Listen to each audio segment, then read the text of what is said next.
Your ophthalmologist has diagnosed a macular hole in your eye.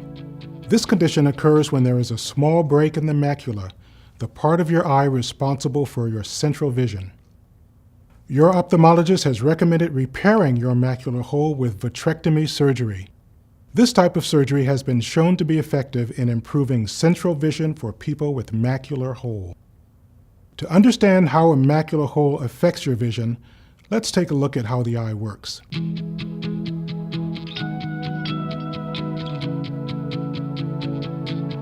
Light rays enter the eye through the cornea, pupil, and lens. These light rays are focused on the retina, the light-sensitive tissue lining the back of the eye.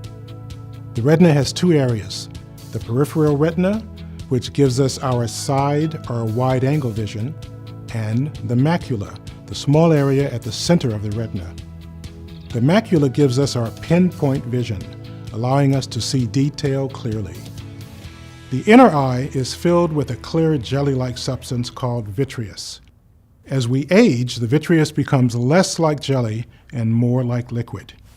Usually, the vitreous is only loosely attached to the retina, so as the eye moves, the vitreous moves away from the macula without causing problems. In some cases, however, the vitreous sticks to the macula and is unable to pull away. As a result, the macular tissue stretches and a hole may form. Your ophthalmologist will repair your macula with vitrectomy surgery. This procedure is done in an operating room. To perform a vitrectomy, your ophthalmologist makes tiny incisions in the sclera or white of the eye. A small instrument is placed into the eye to remove the vitreous gel. Once the vitreous is removed, your surgeon also may remove some membranes on the surface of the macula. Generally, a gas bubble is injected into the eye to help flatten the macular hole and hold the retinal tissue in place while it heals.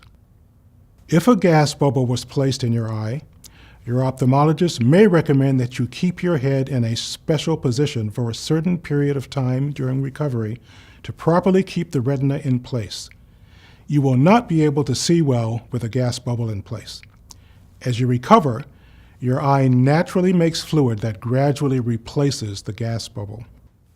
Avoid air travel with the gas bubble in the eye. Also, if you are going to have any other surgery, be sure to let your anesthesiologist know before surgery that you have a gas bubble in your eye.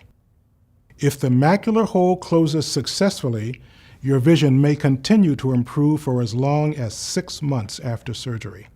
As with any procedure, there are risks of side effects and complications with vitrectomy surgery to repair a macular hole. For instance, there is the risk that the hole may not close after surgery. Also, if you have not had cataract surgery, it is likely that you will develop a cataract or clouded lens in the affected eye, requiring surgery at some point. Other risks include bleeding, eye infection, retinal detachment, new or recurring scar tissue inside the eye, clouding or scarring of the cornea, a droopy eyelid, increased pressure in the eye called glaucoma, vision loss, and the possible need for additional treatment, including medication and surgery. Your eye problem could remain or get worse. You do not have to be treated for your macular hole. However, if it is left untreated, a macular hole will lead to permanent loss of vision. Be sure to keep all your appointments with your ophthalmologist after treatments. Also, if you have any changes in your vision, you should call your ophthalmologist right away. Monitoring your vision is a vital step toward the goal of preserving your sight.